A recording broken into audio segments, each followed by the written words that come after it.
There's no doubt that our epidemic of Alzheimer's and Parkinson's and memory loss is laid at the feet of our metabolic inflexibility.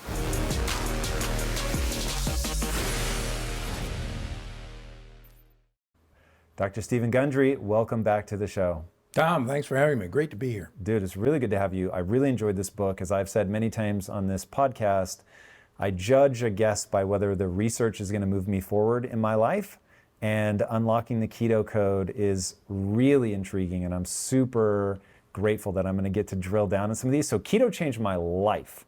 So I used to struggle profoundly with inflammation, and when I discovered keto, it changed everything for me. It changed my relationship to hunger, to inflammation, to all of it.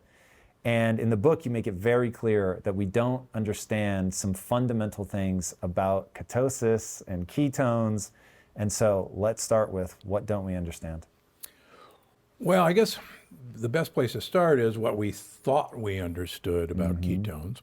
And ketones and ketosis have been known about since the late 1800s. And I hope that a lot of people in the keto community know that the ketogenic diet, the actual word ketogenic diet, was founded in 1930 at the Mayo Clinic as a treatment method for children with seizure disorders, epilepsy. How did they figure that out? Because that does not seem like a super obvious, at least for me as a layperson, not a super obvious conclusion to draw that that's sugar-based. Well, what they found was that children who had severe epilepsy spent so long post-seizure, and it's got a medical term called post-ictal state, where they're okay, they're not seizing, but they're not really waking up. And they spent so many hours in this post-seizure state, repeated seizures, and then just kind of in a coma, that they didn't eat very much, and they were literally starving. And they made the observation that kids who were starving because they had so many seizures paradoxically had less seizures the more they were starving. And so researchers first at Boston and then at the Mayo Clinic said, wait a minute, we know that ketones happen when you're starving. That's when it happens. So it must be that ketones are doing something to these kids' brains. And are there other ways other than starvation to produce ketones? And one of the ways they found was, well, look, if you deny carbohydrates and really cut back on proteins and give kids mostly fat to eat, then they will make ketones even though they're not starving to death. These kids did very well on a ketogenic diet.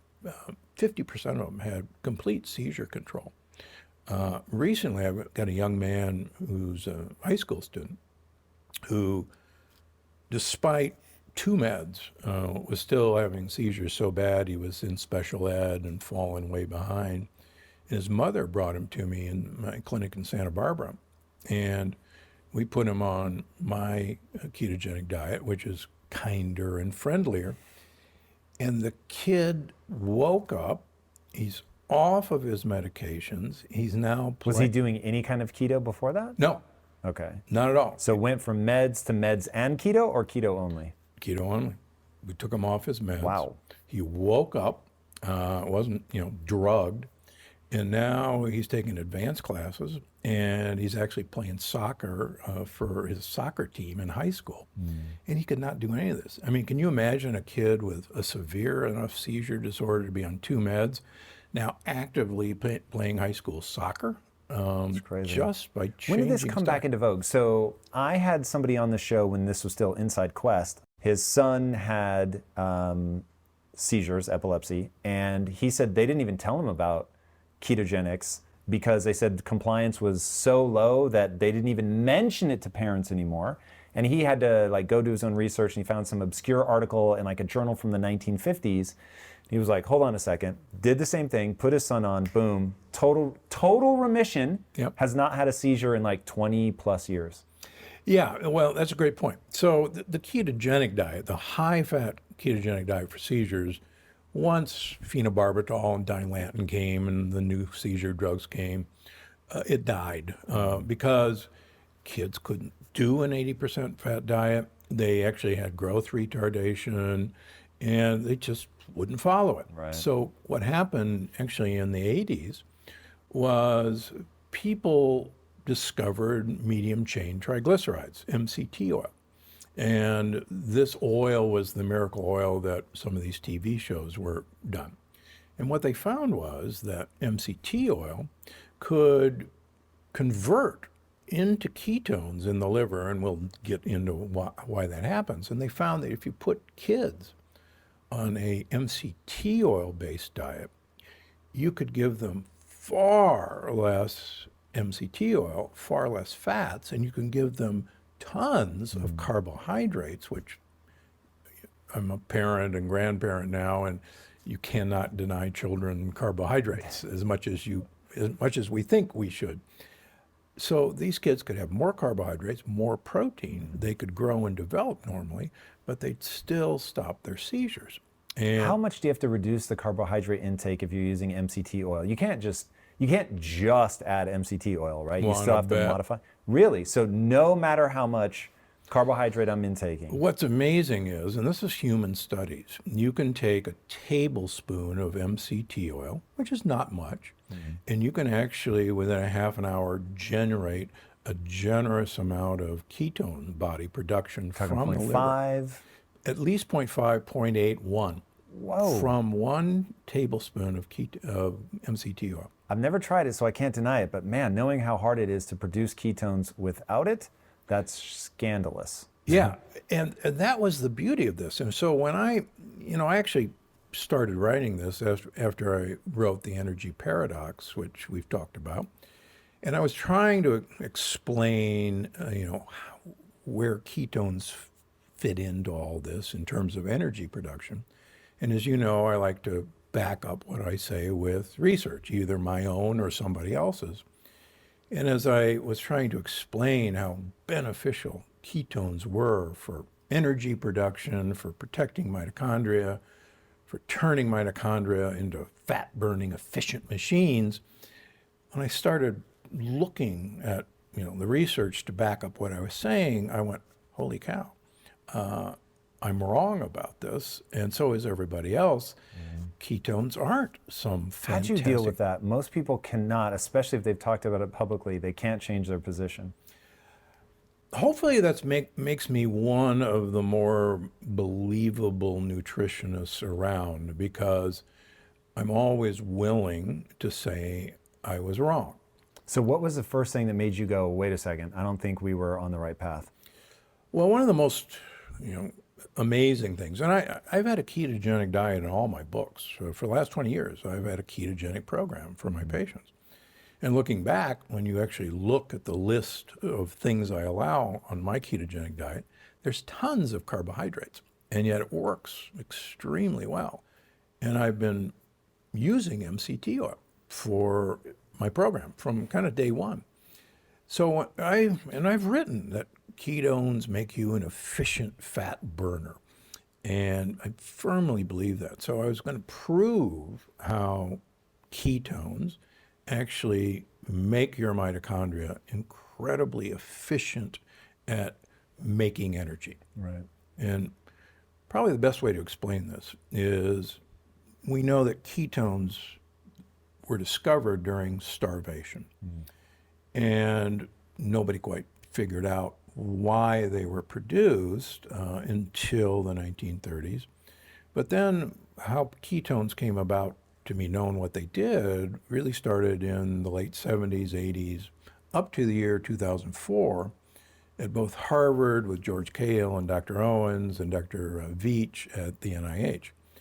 And they wanted to know, okay, well, what were ketones doing? We don't do things by accident. And so they started to look at, okay, human beings clearly have starved for multiple times. We didn't have... As a species. As a species. We didn't have 7-Elevens next to us. We didn't have fast food. We didn't have refrigeration. We didn't have storage systems. And we had to find or kill food. And there were famines and there were times not much food. So we were designed, when we found food, to store a lot of it as fat. And I've written about this in previous books. Great apes, interestingly enough, only gain weight during fruit season. And fruit season doesn't happen year-round in a jungle. It really only happens in the summer and early fall. We gained weight because the winter and spring was actually times of less food. So it became beneficial to take fruit and convert it into fat so we can make it through the winter. And that defect, it's actually a genetic mutation that allowed great apes to do that, we inherited as well. So we're really good at storing fat. In fact, Yes, we are. Yes, we are. In fact, I'm better than most. we're called the fat ape for a reason. We best all apes at storing fat. So when we don't have any food, normally, and I talk a lot about in this book, and you and I have talked about this, most of us should have metabolic flexibility in our mitochondria. And mitochondria are the little energy-producing organelles that take the food we eat and produce ATP, our energy currency. And mitochondria, for anybody that doesn't know, are like aliens They inside are. of our cell. They have their own DNA, which is crazy, and I still don't understand how that's possible. But nonetheless, it is true. And at some point, two cells combined, and they were able to handle oxygen by the mitochondria wrapping inside of the cell, which is bananas. And there's actually a gaggle of them inside of every cell. Yes, there's bunches of them. Unlike our high school biology textbook that might have shown 1 or 2 mitochondria per cell, there can be thousands of mitochondria. And they're actually engulfed. They're engulfed bacteria from 2 billion years ago. And they actually carry, you're right, their own DNA. And the cool thing about that, and an important part of the book, is that mitochondria can divide and make more mitochondria without the cell they're living in dividing. So if a mitochondria gets the right stimulation, and that's part of the book, they'll make lots more of themselves and to share the energy load. So getting back to starvation, normally you and I, hopefully, when we run out of sugar, we can immediately start burning free fatty acids, And fat. that's the flexibility you're talking about. That's It the burns sugar, flexibility. it can burn fat. Yeah. We should be a hybrid car. If we burn gasoline, we'll call that sugar. When the gasoline runs out, we've been storing energy in our battery. And when the gasoline runs out, we switch over to battery power until we go fill up at the filling station. Unfortunately, here's the weird thing. 50% of normal weight individuals have no metabolic flexibility. 50% of us. Just because of modern diets. We're Modern eating all diets. the time. We are never in a Correct. quote unquote starvation phase. Correct.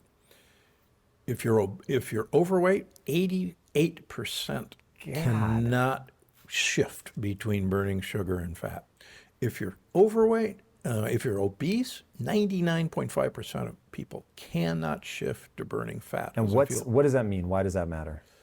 Well, you normally, if you and I stop eating tonight, whenever, about 8 hours after we stop eating, we should actually run out of glucose as a fuel, and we should shift over to burning free fatty acids and ketones as a fuel until we get our next meal. That's normal. And by 12 hours of not eating, we actually ramp up ketone production to pretty much take over our brain's need for fuel temporarily. And your brain, actually, if it runs out of sugar, starts dying. So the implication for So that, the brain is never without sugar? believe it or not, the brain normally would run out of sugar in about 8 hours after we stop eating. Normally runs out of sugar. And it shifts over to using ketones as a temporary fuel. The reason it can shift over is once we stop eating, we start liberating free fatty acids, fat, from our fat cells. So you're saying it would die if we didn't have ketones? Correct. Got it. Okay. So normally those free fatty acids come out of fat cells. Every one of our cells, except the brain, can use free fatty acids as a fuel and use them very well. And this has been, again, proven at Harvard and the NIH. Our muscles love free fatty acids. My research on the heart years ago showed that the heart prefers burning free fatty acids instead of sugar. It's favorite fuel. In fact, we protect the heart during heart surgery by putting fats into the heart. How? Through the veins and the arteries. I invented You it. inject Yeah, fat? yeah, well, we dissolve it in our What? cardioplegia. Yeah. Whoa. So without that metabolic flexibility, then what happens? What happens is what we're discovering right now is that your brain cannot get life-saving ketones to burn as an alternative fuel, and your brain runs out of glucose as a fuel because you don't have any available, and your brain for several hours a night until you eat again, neurons die. And there's no doubt that our epidemic of Alzheimer's and Parkinson's and memory loss is laid at the feet of our metabolic inflexibility. Okay, so that is certainly terrifying, Yep. but means that we can do something about it. Yep. So going back to where we left off, so we go into starvation mode, we start kicking off these ketones. That feels like the sort of story up to before this book. Correct. People understood that. So where do you begin to go, wait a second, we have a problem here? Okay, so we can make ketones. We make ketones from free fatty acids. They go to the liver, and the liver generates ketones. Now, the liver, interestingly enough, can't use ketones as a fuel. They're incapable. They don't have the enzyme to do it. Can it use free fatty acid? Yes, Okay. the liver loves free fatty acids. Which it gets as fat is oxidized, we get free fatty acids, and we can snatch them out of the bloodstream and use them. Right, and they're a great fuel, fabulous fuel. So what everybody thought, But they can't cross the blood-brain barrier. That's the Bingo. problem, right? because they're too big and fat, if you will. So, but as luck would have it, ketone bodies, ketones, are water-soluble small fats, and they can get through the blood-brain barrier. So the brain can use ketones until glucose arrives the next morning or for several days. Now, that piece of the puzzle wasn't known. So people like Cahill, people like George Veach said, wow, ketones are clearly what made humans survive for a long time because we could use them as a fuel without burning up our muscle to make glucose. We can convert muscle protein into sugar. It's called gluconeogenesis. And they actually showed that if you literally had to live on glucose as a fuel, your muscles would be gone after about a week of starvation. So the only way for gluconeogenesis to happen is from muscle tissue. Yeah, but you can also make gluconeogenesis from breaking glycerol molecules off of triglycerides and convert that into glucose. Okay. So there is a way to get sugar from fat. Got it? We're really good at turning sugar into fat. We're really bad at turning fat back into sugar. We just don't have the enzyme system to do it. So when this ketone was found, everybody said, wow, that explains everything. We can run on ketones and be great. Not so fast. Dr. Owens at Harvard showed that at full ketosis, human beings can only meet 30% of their calorie needs by burning ketones. The rest have to come from free fatty acids and glucose. So that's kind of weird if they're such a great fuel. The brain, it turns out, even at full ketosis, only 60% of the brain's needs can be met by ketones. And the brain still needs 30 to 40% of its fuel as glucose, even at full ketosis. So when I read that research, I went, well, wait a minute. This is not some super fuel. The body doesn't even view it as a super fuel. But we don't do things for, not a good reason. What the heck are ketones actually doing that's so beneficial? And that's when I went down the rabbit hole and came out with Unlocking the Keto Code. Because ketones are not a superfuel.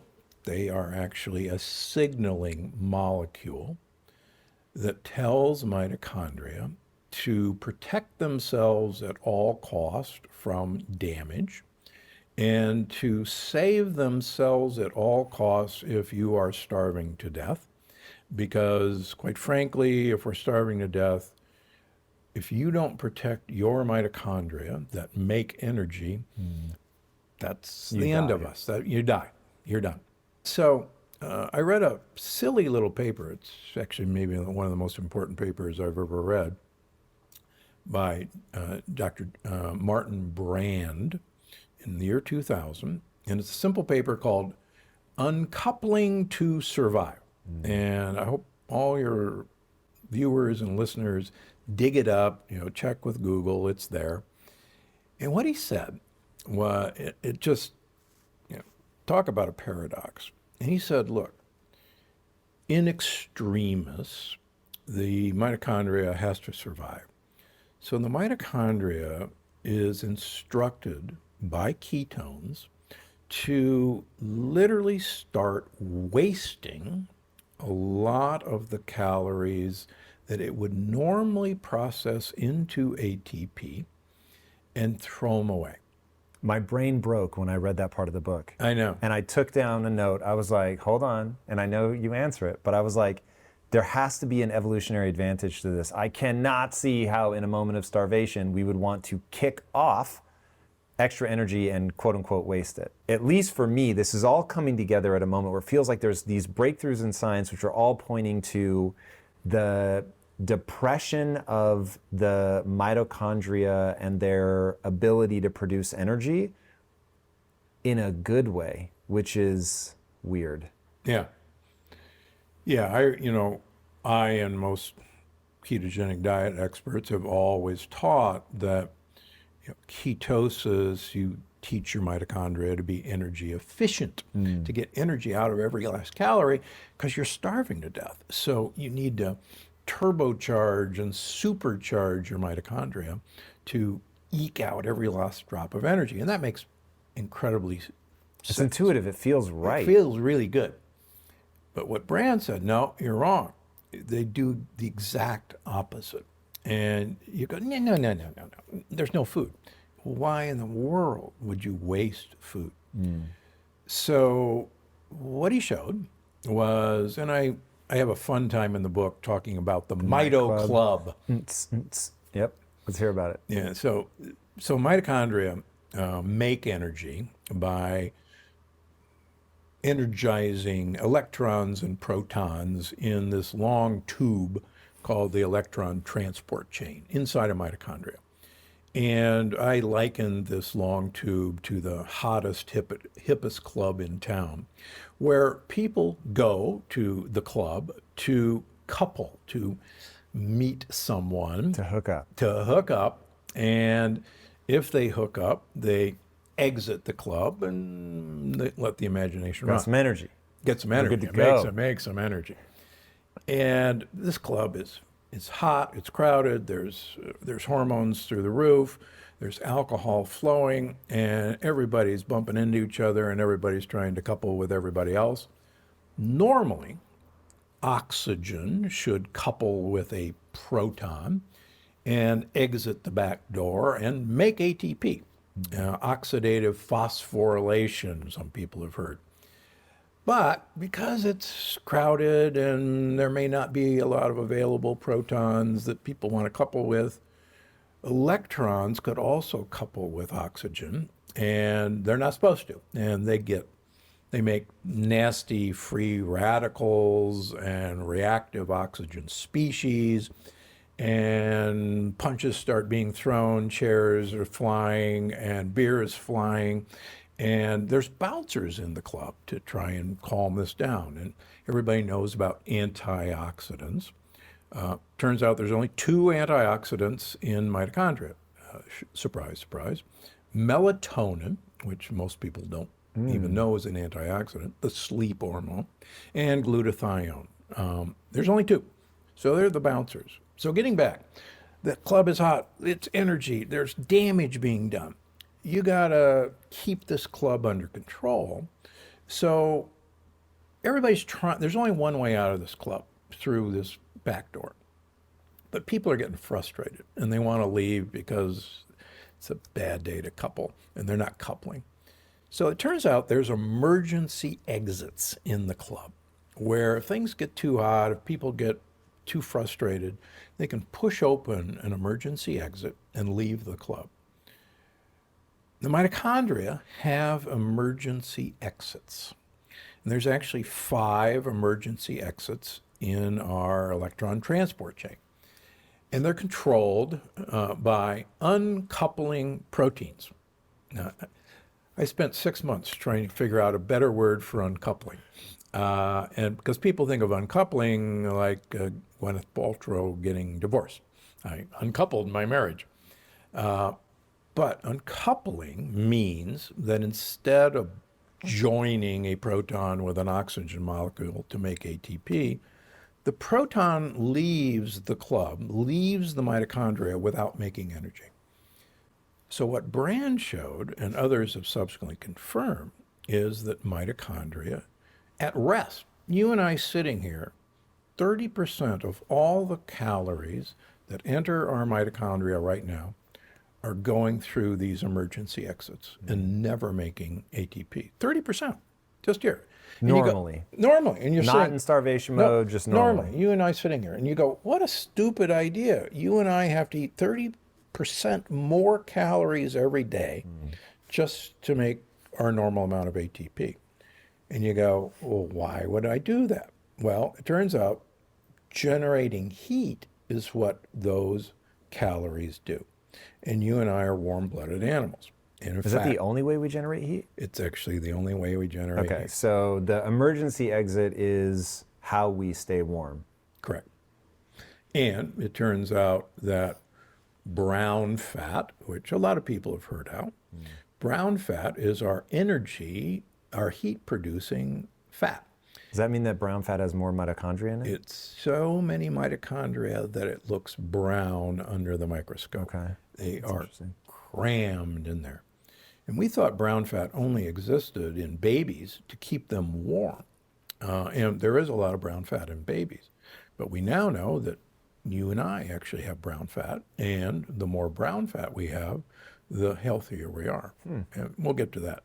And what Brand eventually showed is if you look at the super old people, folks 105 and above who are thriving, they have the most uncoupled mitochondria of anybody. And you go, what? So wait a minute, uncoupling mitochondria must have huge benefits that none of us knew about.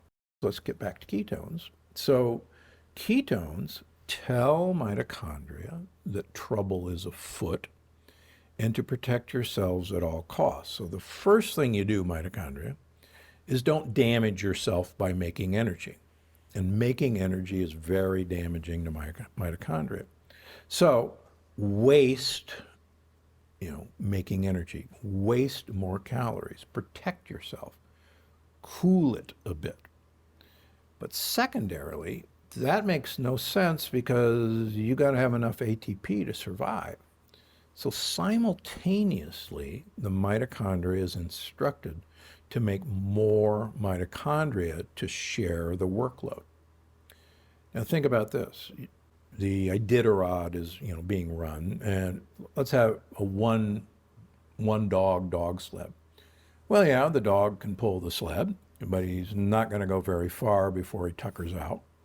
But if you hook 6 dogs to the sled, each dog has a sixth of the workload that the one dog has, so they can go a lot farther with 6 of them doing less work. Now, the consequence of that is they actually are going to eat more food than the single dog to accomplish the same thing. So now you go, wait a minute, a ketogenic diet is a really good weight loss diet.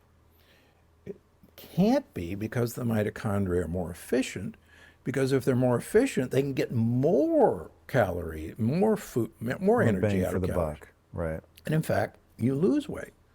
So what happens is you actually, in a ketogenic diet, if you do it right and uncouple your mitochondria, you waste fuel. You feed 6 dogs instead of 1. And that's where the benefit of ketosis comes from. What's up, everybody? Tom Bilyeu here, and I have a question for you. At the start of this year, you likely set some goals for yourself, and I want to know how those are going. Most people give up on their goals and dreams by February, but I have some good news. If you're not on target to succeed at the things that you want to achieve this year, it's not too late, and trust me when I say you are not alone. Everyone gets stuck and loses momentum towards their goals at some point, myself included. If you know what you're doing and you're willing to take massive action, though, you can get back on track. The trick is not to think about being stuck as a problem with your motivation or to interpret your lack of results that you're getting as a sign that you're not smart enough. The trick is to recognize that the game that you're playing is a game of neurochemistry. It's about managing the way that you think about yourself and framing things in the right way. If you use your brain more effectively, repeat things that empower you, you can actually find ways to solve problems faster, create positive habits and behaviors that you know are going to help you reach your goal. I want you to take massive action right now, so I've pulled a workshop from Impact Theory University called The 6 Steps to Getting Unstuck, and I want you to watch it right now. It's going to help you get back on track with your goals and make the rest of this year your most successful ever. To watch it, go to unstuckclass.com and register for access. I'll walk you through the same process that I use to get through obstacles and make fast progress towards my goals whenever something slows down. All right, guys, enjoy this and be legendary. Take care. Okay, so now I'm trying to pin down the evolutionary advantage. So I'm in starvation mode. Yep. That's when I'm producing ketones. Yep. Why on earth would starvation mode trigger my mitochondria to waste more energy and become less efficient? To protect themselves at all costs. So it's purely a protective mechanism. It's an evolutionary protective design to save the mitochondria at all costs. Dear human body, I cannot keep taking this rate of damage for you. I have to conserve. The only way to conserve is to release more of these out of the emergency exit so I don't have to process them, take on the free radicals and all the damage. So go out. My temperature theoretically should feel like it's going up subjectively. Believe it or not, a lot of people do. And we'll get into the munition workers in France and Germany in World War I, which actually proved his theory. Nobody knew that proved his theory, but that's what happened to them. Yeah, you actually should raise your temperature. Just as a fun fact, you ever notice when you have a cup of coffee or tea, even if it's iced coffee or iced tea, many of us go, gee, I'm kind of glistening even though I'm having an iced coffee. You actually produce more heat having a cup of coffee because both the caffeine and the polyphenols in coffee and tea uncouple your mitochondria and have them generate heat.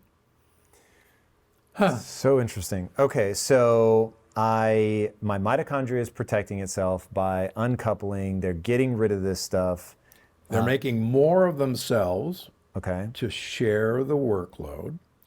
Each one is working less hard so that they aren't being damaged. Right. But you're recruiting more mitochondria. And the amazing thing is, during ketosis or other things that stimulate mitochondria to uncouple, you actually generate more mitochondria. And mitochondria in starvation will devote all the protein manufacturing in the cell to make more of their proteins, and they'll actually not make muscle protein. screw the muscles, they're energy hogs. We're not going to build muscle if we're starving. We are going to build more mitochondria to work less hard. Screw everybody else. All right, here's where this gets complicated for me though. So that all makes sense. I'm tracking with that. In the book, you talk about how it does, the way that it further stops the muscles from taking the energy is that it makes you insulin resistant. So, and when you look at like what happens with fructose and uric acid, there's a similar thing going on, which is, hey, raise insulin, which seems like it's bad in a modern context, but from a survive a famine context, actually brilliant because it traps the fat, makes you use it more slowly. It's hard to get out to make sure that you don't burn through the energy and end up dead. But the munitions facility that you alluded to, the way that we end up dead real fast is this process on a runaway train. Is it just that I can exit people out the emergency exit way faster, way more dramatically than I can stop the fat from pouring out? Walk people through what happened in the munition factory. Okay. In World War I, it was noted that munition workers in France and Germany who were assembling shells and working with gunpowder were extremely thin, even though they were eating huge amounts of food. And they could not keep weight on. And they were running a temperature 24 hours a day. And it wasn't until the late 1920s when they realized that these guys' basal metabolic rate, BMR, was elevated. And it took a couple of doctors at Stanford in 1930 to say, son of a gun, we've discovered the compound that did it in these munition workers. And it was called 2,4-dinitrophenol. And keep that word phenol in everybody's mind. We'll come back. Oh, yes, it will. And it's called DNP. So they actually said, oh my gosh, DNP raises the metabolic rate, and it is the world's best weight loss drug that nobody's ever heard of. So in the 1930s, in America alone, over 100,000 prescriptions for DNP were written by physicians. And it was a miracle weight loss drug. You took a little bit of DNP every day, you'd lose a pound a week. That's insane. But if you took a lot of DNP, you could lose 5 pounds per week. You talk about a miracle. And just a little bit more and you can be dead. Yeah, now here's the problem. What happened was, as more and more people got on the bandwagon and saw they could lose a huge amount of weight, people were running temperatures. They started noticing that thyroids were having a problem. Then a lot of people developed cataracts, and this was before cataract surgery. And as I joke, can you imagine being able to fit into your skinny dress and not see how good you look in the mirror? Because you're blind. And then people started dying like flies. And so the FDA, in the late 1930s, 1938, as one of their first official acts, banned DNP for sale. But it turns out that in 1978, it was discovered that DNP worked because it was the first known oral mitochondrial uncoupler. And DNP was so effective because it literally turned human beings from being Toyota Priuses, which are very fuel efficient, to being Ferraris, which are incredibly fuel inefficient.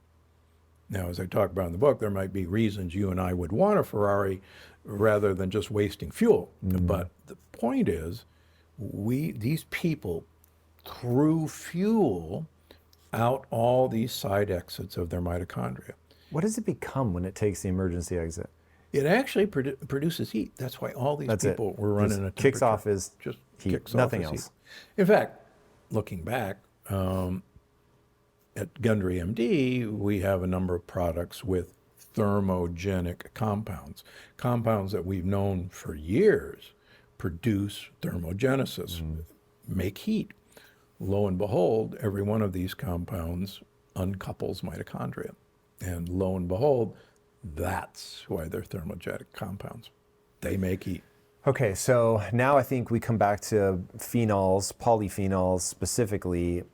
What are those? Why do they matter? And how do we begin to get into the new, friendlier ketogenic diet? So, DNP, dinitrile phenol. Phenol. Where have I heard that word before? Polyphenols.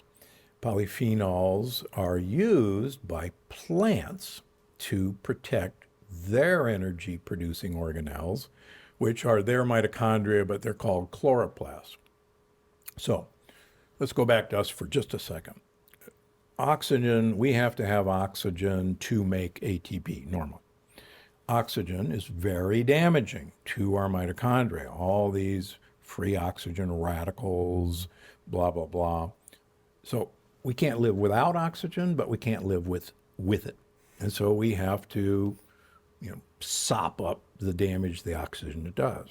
Plants, on the other hand, have to have sunlight. And they kind of reverse engineer. They take photons from sunlight, combine it with CO2, and they make glucose and ATP. Sunlight is damaging to the plant mitochondria, the chloroplast. So they actually generate polyphenols to protect their mitochondria from damage, their chloroplast. We get to see every fall the polyphenols in plants because the green chlorophyll goes away, and all of those beautiful colors of yellows, oranges, reds, dark colors are the polyphenols that the plant generated to protect and uncouple the mitochondria of plants. And it turns out the way they protect the mitochondria is to uncouple them, to make them work less hard. And the less hard their mitochondria work, the less damage sunlight does to them. Now, we eat plants, and the polyphenols in plants do two things. Number one, we don't absorb polyphenols from plants very well. But our bacteria actually love polyphenols. They're actually a prebiotic fiber for bacteria. And the bacteria then convert those polyphenols into absorbable polyphenols, which then go to our mitochondria and uncouple them. Every time I say this, I hear the Lion King, the circle of life playing in my head. We eat the plants, but then we die and the plants eat us. So the plants are protecting themselves with polyphenols. When we eat the plant polyphenols, we uncouple our mitochondria the same way. There's the benefit of polyphenols. Okay, so they are technically, we're getting like a metabolite of the bacteria processing the polyphenols. Correct. It isn't showing up as a ketone. Nope. So how many things trigger the uncoupling? So we know ketones do it as a signaling molecule. We've got a whole host of polyphenols. Are some polyphenols better? So a whole host of polyphenols. You choose the polyphenol. I'll show you a paper that shows the action of that polyphenol is to uncouple mitochondria. I'll give you from last week. One of my compounds at Gundry MD is called Total Restore, which is, my humble opinion, a really good gut repairing compound, gut wall compound. One of the things that I used long before I used that was a compound called wormwood. And people probably have heard of wormwood. It's in a lot of compounds to repair the gut. And just for fun, last week, I saw a paper that a type of wormwood worked by uncoupling mitochondria. And I went, what the heck? I didn't know wormwood could do that. So I started Googling wormwood and uncoupling mitochondria. Do this in your spare time, great fun. And lo and behold, 5 papers come up that wormwood mechanism of action is uncoupling mitochondria. And so you start going down this rabbit hole, and you find out that there's literally just one thing that makes all the difference in a person's health, and that is hitting the right dose of mitochondrial uncoupling and getting the compounds that will do that. And just to pique everybody's interest, there's an interesting theory of aging called the rate of living hypothesis. And the rate of living hypothesis is that basically you only have so many calories that you're granted in your life. That you can process. Yeah, if you use up those calories quickly, that's the end. If you use up those calories slowly, that's great. And it fits pretty good. Little tiny animals don't live very long. They have really super high metabolic rates. Big animals like an elephant live a long time, and they have fairly low metabolic rate. The problem with that theory is birds. Birds are very small in the scheme of things, but a hummingbird in captivity, which has one of the highest basal metabolic rates measured, can live 10 years. A parrot can live 80 to 100 years. What? Yeah. Guess what? Birds do better than any creature. Mitochondrial uncoupling. Bingo. There it is. They have the most uncoupled mitochondria of any species. Okay, now because I've read the book, I feel like I'm cheating a little bit, but so birds probably are dinosaurs that crossed. And so are we assuming that due to asteroid impact, they became birds because they were already good at mitochondrial uncoupling, and that's how they were able to survive that period? I think it's this beautiful theory. I don't think anybody's actually spouted that out loud. But yeah, I mean, they are the last dinosaurs. It's very interesting. So given that we are descended from mammals that also survived that period, it certainly makes a lot of sense that we would have survived if we already had that ability. And then I know humans, like by the time we became humans, there were twice that I think we were forced through these really narrow periods where there were very few humans left. Yeah, we were down 60,000 years ago. We were down probably to one woman and probably a few guys. It got that small? Yeah, she's mitochondrial Eve. All of us can be traced back to one female. Whoa! Yeah, all of us. And just so everybody knows, mitochondria actually they have their own DNA, their own genome. Mitochondria are only transmitted from the female. You and I know we're just drones. We have no useful purpose other than being a drone. So we don't give any mitochondrial DNA. So you can actually look at mitochondrial DNA. So there's mitochondrial DNA in the egg. Yep. That's crazy. Yeah, but there's none in the sperm. No mitochondria go into the egg. That's really And what's really cool, and I've talked about this before, I mean, what's really we get all of our microbiome initially from our mother, passing through the birth canal, hopefully. Yep. And so our bacteria are female, and our mitochondria are female. And as I've talked about and other people have proven, these female bacteria talk to their sisters, the female mitochondria, and they literally text each other. And that language was discovered and got the Nobel Prize of postbiotics. And I talk a lot about postbiotics as well, the communication system between the microbiome and their sisters, the mitochondria. And it's like, I mean, this is crazy. I mean, the design, you just have to sit there and marvel at the design. And then you start marveling at, okay, how do we tweak the benefits of this design? How do we maximize the benefits of that design? And that's why one of the cool things is, yeah, we can uncouple mitochondria via a ketogenic diet, a high-fat ketogenic diet. No question about it. But do we want to do that 24/7? No, because eventually, like you mentioned, you will become insulin resistant to stop the muscles from stealing the calories, and you'll eventually start losing muscle mass, eventually, if you continue 24/7 ketosis for a long time. So you want to cycle in and out of ketosis on a 24-hour basis. And the book shows, okay, here's some tricks. Let's do intermittent fasting, time-restricted eating. And let's stay in ketosis for 15, 16 hours a day. So what window do you recommend? So Dr. Matheson from the NIH, from the National Institutes of Aging, wrote a beautiful paper a couple of years ago that shows probably 6 hours is the best window. Okay. 6 hours of eating. 18 fasts, 6 eating. 18, yeah, fast, 6 hours.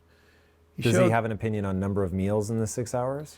It actually doesn't matter. And I go into that, again, there's a lot of fun, nerdy stuff in here.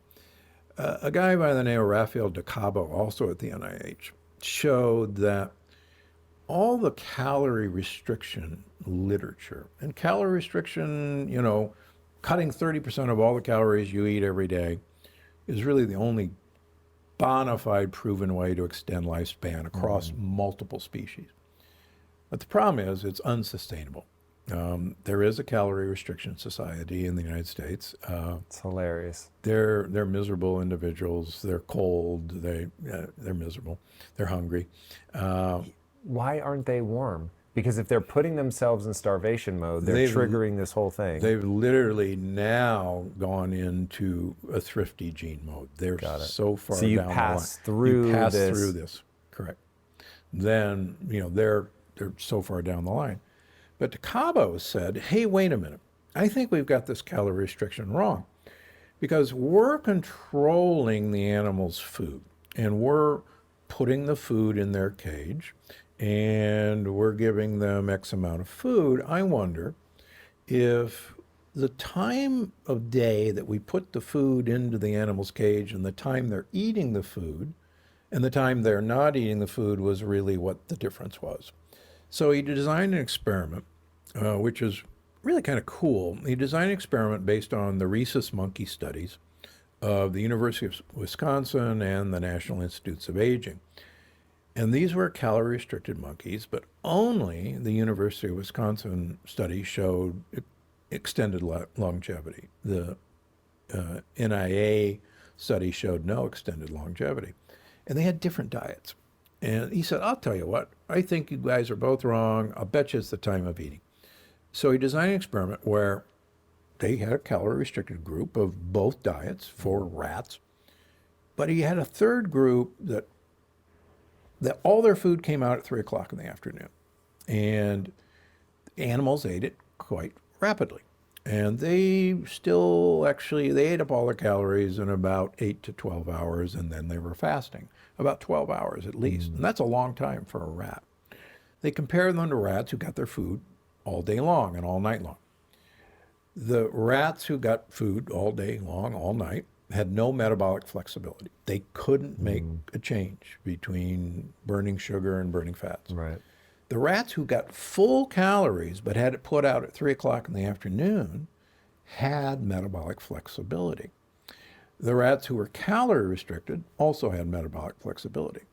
So then they looked at longevity. The rats that had a full day's calories but ate at 3 o'clock in the afternoon lived 11% longer than the rats who got a full day's of calories that they ate all day and all night. Now, for us, that equates to a 10-year increase in lifespan. Now, is that on the same amount of calories? On the same amount of calories. That's crazy. Well, it's not so crazy because the Italian athlete study proves the point in humans. And what's that? This is a really cool study. They took Italian cyclists and they put them on a training table for 3 months. And most people know what a training table is. You guys, here it is. This is the food you're getting. And everybody had to eat the exact same food, the exact same amount of calories. All they did is change how often the guys got to eat. One group, they got 3 meals a day. One group got breakfast at 8 o'clock in the morning, got lunch at 1 o'clock in the afternoon, had to finish dinner by 8 o'clock at night, a 12-hour eating window. The other group, same food, got breakfast at 1 o'clock in the afternoon, lunch at 4 o'clock in the afternoon, and had to finish dinner at 8 o'clock at night. same amount of calories. Followed for 3 months, same exercise program. The group that ate a 12-hour window stayed the same weight. The group that ate in a 7-hour window lost weight, lost significant amount of weight, but their performance was the same. Here's the best part, maybe the take-home message. You and I know there's probably our best method to predict longevity is a blood test called insulin-like growth factor 1, IGF-1. Probably the best indicator of whether mTOR is activated or not. The guys who ate the 7-hour window, their IGF-1s plummeted. The guys who ate the 12-hour window had no change in their IGF-1. So the take-home message was, it wasn't the calories the guys were eating, it was the time period that they were eating the calories. Now, why is that? Early on, I mentioned that most of us, if we have metabolic flexibility, start making ketones about 8 hours after we stop eating. And by 12 hours, we've really started, kicking up our ketones. So those are the 12-hour guys. They're just kicking into ketone big time, and then they eat. Right. Stops the ketone production. The other guys, they're kicking into ketones, and then they're waiting another 5 hours to get their first bite of food. So they're producing ketones 5 additional hours. So they got 5 hours every day to uncouple their mitochondria before they go back and stop the process. So it's the cycling in and out of getting the benefits of ketosis without full ketosis that makes all the difference. It's amazing. Okay, so now that we understand the mechanism, which at least for me is huge, once I understand it, I don't know, there's something happens in my brain, I can really get behind it. Give us a quick thumbnail sketch. Animal meat? Plant? Like, how should we be eating? What's that look like in a rough nutshell? Well, here's one of the big revelations for me. As you know, I'm the only nutritionist that spent most of my career living in a blue zone, Loma Linda, California. It's the only blue zone in the United States, by the way. Sad. And one of the things that shocked me when I moved to Loma Linda was the amount of fat, and particularly dairy fat, in the Adventist diet. And I met with the nutritionist at the hospital, and because the food in the hospital cafeteria, and Adventists are vegetarians or vegans, about 36% of Adventists are vegetarians, about 5% are vegans, number are pescatarians. But so a great deal of the Adventists are vegetarians or at least pescatarians. Right. And yet 50% of their diet was dairy fat from Whoa. yogurts. 50%? 50%. Yogurts a lot. and cheeses. And I'm going, you're killing, my patients. I'm a heart surgeon. I'm a cardiologist. You're killing my patients. And they go, no, we're not. We're the longest living people in the United States. Do your homework. I go, you're killing our patients. So as I was researching this book, I said, the Adventists eat a lot of cheese and dairy. Let's look at the other blue zones. So you look at Sardinia, which is another blue zone. You look at the Nagoyan Peninsula in Costa Rica, which is another blue zone. You look at Icaria, which is a Greek island.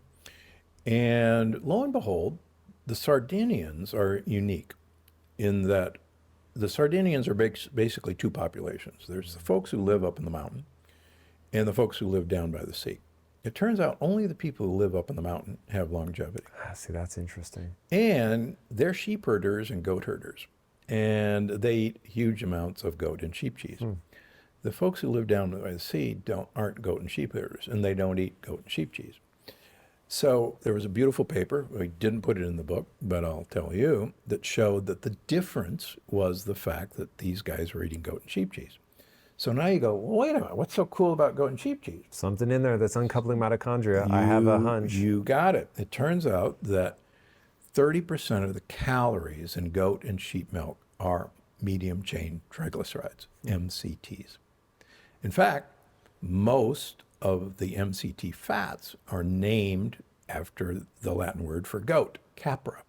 There's capric acid, caprylic acid, goat, because goat milk and sheep milk have tons of MCTs. And remember, MCTs are unique in that they go directly to the liver and generate ketones. So these guys were generating ketones just by eating goat and sheep cheese. Let's jump to the Nagoyan Peninsula. Now, a lot of bean eating and corn eating in Costa Rica and on the Nagoyan Peninsula. But what's so unique about the Nagoyan Peninsula is that they're goat and sheep herders. And there's a beautiful paper that showed the difference is the goat and sheep cheese, not the beans and corn. But cows don't do it for some reason. No, they don't make MCTs. Let's jump to Icaria. 2 factors in Icaria. They're goat and sheep herders. They have yogurt every day. They have goat and sheep cheese every day. And they eat a weed, a common weed called purslane, as a major part of their diet. People see purslane growing in sidewalk cracks all the time. It's moss roses, portulaca that people have in their gardens. They eat it as salads. It turns out that purslane has an amazing short chain omega fat called alpha-linolenic acid that I profile in the book. Alpha-linolenic acid is magnificent for uncoupling mitochondria.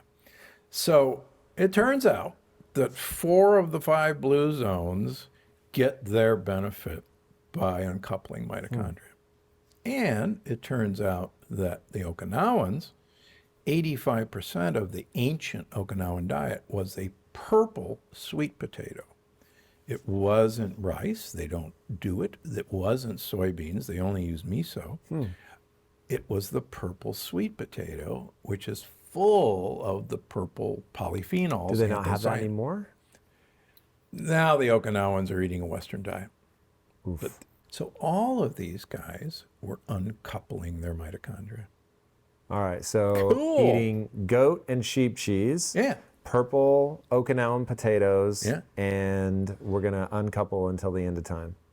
Basically, yeah. So, I mean, the great thing is you don't have to suffer eating an incredibly boring, high-fat diet if you have goat and sheep cheese. My wife and I literally have goat or sheep cheese every night before dinner now. But you're plant leaning, right? So Oh yeah, yeah. But you know, again, when we talk about eat the rainbow, and everybody talks about eating the rainbow, what we're actually saying is eat polyphenol-laden plants. That's literally what we're saying, because the rainbow are those polyphenols. Right. And I go into the ancient spice trade from the Middle Ages. Yes, you do. And it turns out, you look at those spices that people were ready to pay exorbitant amount of money for. In fact, you asked an interesting question in the book, and you said, was this the original drug trade? Yeah.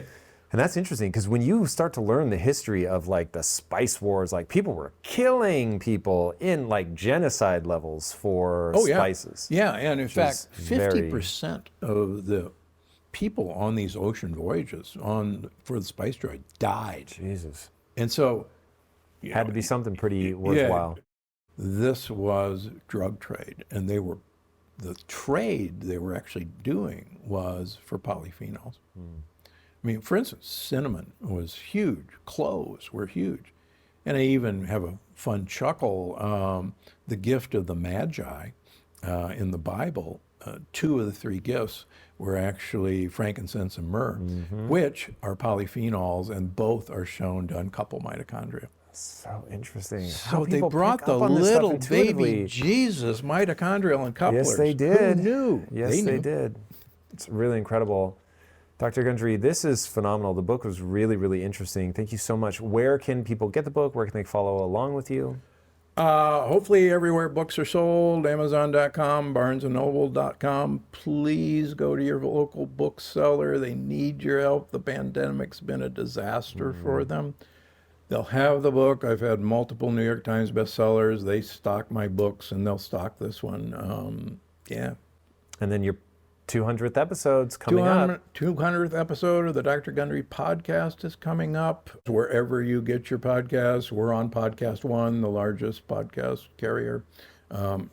YouTube, that's where I take it in. Yeah, I got 2 YouTube channels. Find me on Instagram, please. Find me at drgundry.com. Find me at my supplemented food company, GundryMD.com. Hopefully find me. There it is.